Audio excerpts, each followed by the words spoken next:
Ilang bahagi ng Mindanao ang nakaranas ng masungit na panahon. Sa Davao City, natagpuan ang bangkay ng isang lalaking posibleng inanod umano ng tubig sa sapa habang tumatawid sa tulay.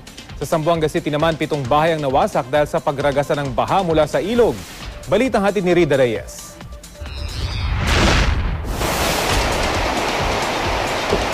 Tinangay ng malakas na agos ng tubig ang 7 bahay sa Barangay Curuan, Zamboanga City. Nagkaroon kasi ng bitakang riprap at hindi nito kinaya ang tubig mula sa ilog.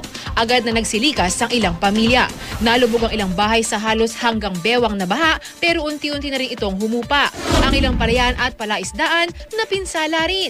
Might rain again, so they will be standing by here. But it's fortunate that there has been no casualties.